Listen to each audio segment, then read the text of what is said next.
Yeah, it's clearly not a threat to civilization. And therefore, these guys on the board, the folks on the board, jumped the fence. They did something rash. They're completely inexperienced based on what I've seen, or probably have never been on the board of $1 trillion company or $100 billion company. With the exception of Adam D'Angelo, obviously Quora is a very important site, and he's a pretty experienced CTO of person. Facebook before that, CTO right? of Facebook. I mean, he's legit, but this is a dysfunctional board built on a dysfunctional corporate structure. And if they did have a split with Sam, there are 10 different ways you could have handled this that would have been better. The easiest one would be to say, Sam, it's pretty obvious that you want to be doing these other things.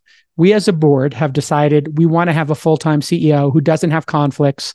Therefore, we'd like you to consider, maybe moving into another position and segueing, over the next year. And what would be a good way for us to approach this collaboratively to, make it great for you and obviously not have any reputation damage. We certainly don't want to damage OpenAI or the foundation.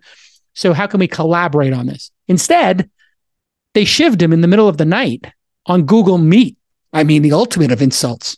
So, Sachs, how would you have they couldn't even use Zoom? Is that what you're saying? Yeah.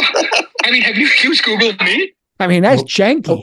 And Microsoft put $10 billion in the company. They couldn't even be forced to use Teams. Or how about in person? How about we do this, at a dinner, at an offsite, or, we have a thoughtful one-on-one. We do a walk and talk. If you're going to ask someone Sam Altman's profile, who put his life into this and his reputation to move out of that top spot, how would you handle that, Zach? If you did have this philosophical arrangement, what would be the proper protocol here? Well, look, we don't even know that they did. I mean, we're speculating about something where they haven't even provided an explanation. I mean, again, based on Ilya retracting, it seems like there is no explanation. But look, I think that if one were to look for a root cause of this whole thing that goes beyond just the immediate events of the last few days, I would say it has to be the nonprofit structure, the original nonprofit structure, and this funky corporate structure they've been set up with this weird board that consists of a bunch of people who don't really have skin in the game, like no VCs as far as I can tell, and people with fancy titles and effective altruism or whatever. Basically, people whose main credentials seem to be liberal arts majors and stuff like that. I mean, for one thing, I guess when this first happened, I was really surprised that Sam could even be fired, because I just kind of assumed that he had control over the board. I mean, as the principal founder CEO, I just figured he had control. So I was very surprised that something like this could even happen. On our pod, I speculated that he must have ownership in this. It just can't be the case that he has zero ownership. And I guess I was wrong about that. I mean, I guess he really doesn't have equity, and he really didn't have control. I mean, I guess that's probably the most surprising thing to me about the whole thing. And I guess that springs from the fact that it was set up in this funky nonprofit way. And I just think it just all goes back to the point that you can't do better than a Delaware C Corp. Whenever I see founders trying to innovate on structure, legal structure, I know it's going to be a disaster. Like, that's not where founders should be innovating. Founders should be innovating on product and technology, not in coming up with, newfangled corporate structures and org charts and governance and all this kind of stuff. And I think there was a skepticism before ChatGPT came out on November 30th last year. I think there was kind of a general skepticism about what OpenAI was doing, not because, the people involved weren't seen as serious, but it was just seen as bizarre. Like the idea that a nonprofit foundation could somehow be on the cutting edge of technology and lead to some sort of, technological revolution. I think most people would have thought that was the really fanciful idea. I mean, nonprofits have their place in the world, but it's just not generally pushing the boundaries of discovery and innovation, right? It's more about distributing products that already exist to needy people. So in any event, I mean, the structure was always really weird. And it appears that the weirdness never fully went away. I mean, they tried to paper over it. They tried to create these complicated crisscrossing structures that allowed Microsoft and others to invest, but they never fully solved the problem. That the alignment that was set up in the beginning just wasn't very good. And I think one of the alignment problems is that Sam didn't have a proper comp package. And I think the board wasn't set up as a proper board. I mean, for all the shit that VCs get, VCs, and I think you made this point, Jason, VCs wouldn't fire a founder where everything is going up and to the right. That's suicidal. Quite the opposite. What did they do with Elon when it was up and to the right and he was fully vested? They created a comp package to keep him there, right? You're talking about Tesla, yeah. I'm talking about Tesla. Tesla created a comp package where the better Tesla did in terms of its public valuation, the more stock he got. So he had these very far out of the money stock options. I think Tesla was worth, I don't know, tens of billions at that point. Yep. And his comp package went all the way up to 600 billion, meaning that if the company would ever be valued at 600 billion, he would vest additional owners. So they gave him these far out of the money stock options. So the better the company did, the more ownership he got.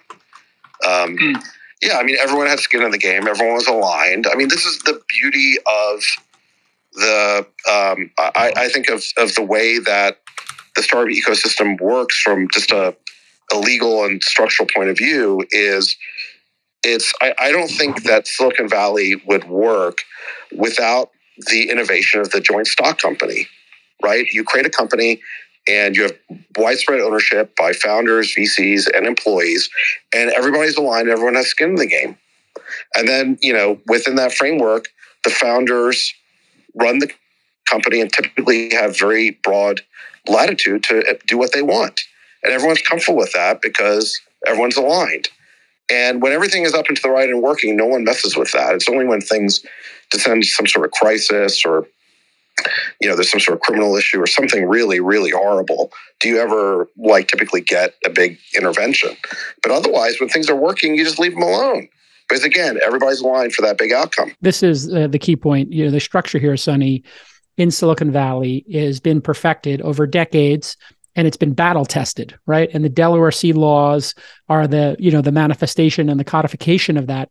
This Franken structure they came up with, which I think they modeled off of Mozilla and the Mozilla Foundation, because they started printing hundreds of millions of dollars in Google AdSense revenue.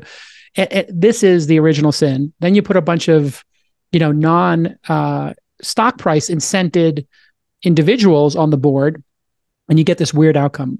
You can say all the terrible things you want in the world about capitalism and VCs, but the focus. Let me just add something to that. Okay. There was a widespread belief, or a belief that a lot of people indulged in, and maybe even Sam, and this could have been his downfall, that somehow OpenAI would be a more trustworthy company if it did not intend to make a profit. This was sort of the premise behind all this foundation nonsense, is that if OpenAI does not intend to turn a profit, we can all trust it more. And you heard this repeated over and over in many different ways. And I think even Sam may have bought into this. And I think ultimately that was the undoing here. This is if we level up the conversation, Sachs, if you think about operating systems for building things in the world, for changing humanity, say what you want about capitalism, but it aligns perfectly with hard driving people and capital allocators. It aligns perfectly. And it is a more trustworthy situation because you can trust that everybody's working towards increasing the share price. And the share price obviously represents something in the world. It represents progress. So again, you can hate capitalism. It's imperfect, but it's the best system for building companies and changing humanity in the best way. And I think that's ultimately what we'll see here is this is going to be, what do you call it when you have an ultimate decision? There's a word for this, but it would be the ultimate decision on capitalism versus nonprofits. Just to buttress your point there, let me quote Adam Smith. What Adam Smith wrote, this is in the 1700s, is that it is not from the benevolence of the butcher, the brewer, or the baker that we expect our dinner, but from their regard to their own interest. In other words, we can trust people in capitalism, not because they're going to do something altruistic for us, but because they're going to pursue their own self-interest. And in so doing, they're going to produce something that we all want. That was basically what Adam Smith said. Right. And so if you don't, what happens? It's that profit interest that allows us to understand their motivations and to align their incentives with something that's good for all of us.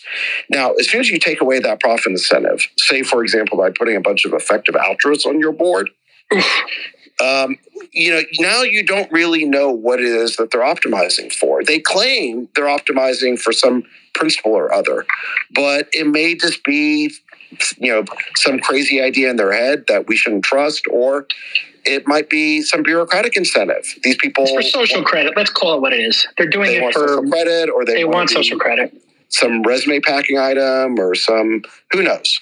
It's some sort of... But you're never going to take human incentives, motivations out of something. You're just going to replace the profit motive with some other kind of motive that might be even more nefarious. And if you're wondering, how did this happen? I think one of the reasons why it's so inexplicable is because we don't know the motivations of these board members. And you pointed out before, Sam did not have a package. This is, if you were on a board and your CEO who was doing this deal making was so important and critical, and they didn't own 10, 20% of the company, and their future incentives were not aligned, and you didn't have them locked up for the next 5 years, that would be job one of the board, is get Sam a package and lock him down. And maybe the reason he was doing these side deals was because he wasn't compensated at OpenAI. Totally. I think that's an excellent point. Look, we don't know what side deals he was doing, but he was running around making a lot of deals. I guess there's been a couple that have been reported. But if you're worried about that, if that was the worry, re-up the guy massively. Give him a huge stock package. Give him the Elon package that they did at Tesla. Yes, absolutely. And so that he's singularly focused on making OpenAI successful. But again, this goes back to the motivations of this foundation and this funky setup they had. It's not clear what it is they were optimizing for. I mean, I guess some vision of societal good, but who judges that, And so at the end of the day, it just becomes a highly political thing where you got a room full of people and, they're optimizing for some sort of, bizarre political dynamic. Are you building the next great AI product? Well, if so, you know how expensive APIs can be for their model training data. Training AI is pricey. That's a fact. We all know it. So you have to try the Brave Search API. Yes, I am talking about Brave, the privacy browser that I am obsessed with. Brave's browser has 65 million users. Think about how much data that drives for Brave Search, which is the only global scale independent search index outside of big tech. And that index is available to anyone with the Brave Search API. The Brave Search API can power your chatbots and train your models, inform answers to real-time queries, and it will serve images, web results, and even rich text snippets. The Brave Search API features an easy, intuitive data structure, and its data is populated by real human interaction, not web crawlers, all for a fraction of the cost of the major players. It's free for up to 2,000 queries per month, with paid plans for as little as a $3 CPM. That's cost per 1,000. So if you're building a next-gen AI app or chatbots, you gotta try the Brave Search API. Get started today, brave.com/Jason. Ooh, Jason's brave. I like it. Brave.com/Jason, and get the browser while you're at it. It is awesome. It's also got a VPN built in. That's pretty cool.